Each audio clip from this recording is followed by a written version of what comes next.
भारत एक गरीब और बहुत असमानता वाला देश है।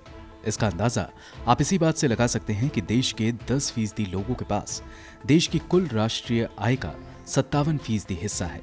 इनके अलावा देश के सिर्फ 1% लोग ऐसे हैं जिनके पास कुल राष्ट्रीय आय का 22% हिस्सा है। गौरतलब है कि भारत की एडल्ट आबादी की औसत इनकम 2,04,200 रुपए है और कुल में 50% लोग ऐसे हैं जो औसत 53,610 रुपए की कमाई करते हैं। भारत में असमानता का आलम आप इससे समझ सकते हैं कि भारत की कुल आबादी 139 करोड़ में 10% या 13 करोड़ लोगों की औसत आय 11,66,520 रुपए है, जिनकी देश के 50% या 70 करोड़ लोगों के औसत आय के मुकाबले 11,12,910 रुपए ज्यादा है।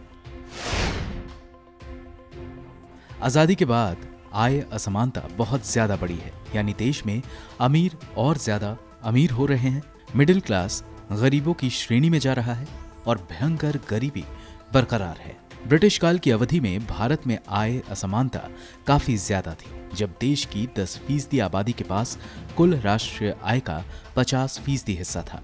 आजादी के बाद सोशलिस्ट नीतियों से प्रेरित पंचवर्षीय योजनाओं की वजह से यह हिस्सा 35 से 40% तक कम तो हुआ, लेकिन बाद में वर्षों में नीतियों में बदलाव के साथ हालात और ज्यादा खराब होते गए।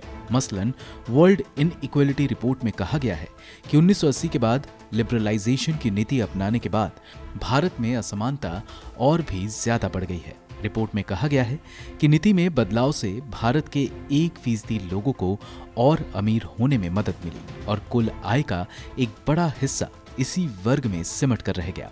इनके अलावा मिडिल क्लास लोगों का विकास धीमा रहा और अब भारत विकासशील देश में गरीब देश की श्रेणी में आ गया है। सरकार असमानता को लेकर ठीक ढंग से आंकड़े जारी नहीं करती। ऐसे में अध्ययन में भी मुश्किल आती है। ये कहा जा सकता है कि देश में जिस हिसाब की गरीबी आंकड़ों में बताई जाती है, वास्तव में वो और ज्यादा गंभीर है। भारत में औसत घरेलू संपत्ति 9,83,010 रुपए है, जो दुनिया के सबसे ज्यादा आबादी वाले देश चीन में 22,27,500 रुपए के मुकाबले आधे से भी बहुत कम है। हैरानी की बात यह है कि नीचे की 50% हाउस होल्ड की औसत संपत्ति 66,000 रुपए से कुछ ज्यादा है, जो ना के बराबर की है। 10% और 1% आबादी की औसत संपत्ति की तुलना में मिडिल क्लास भी गरीब ही है। मसलन मिडिल क्लास के पास कुल राष्ट्रीय संपत्ति का 29.5% है और 10% लोगों के पास कुल का 65% और 1% लोगों के पास कुल संपत्ति का 33% हिस्सा है।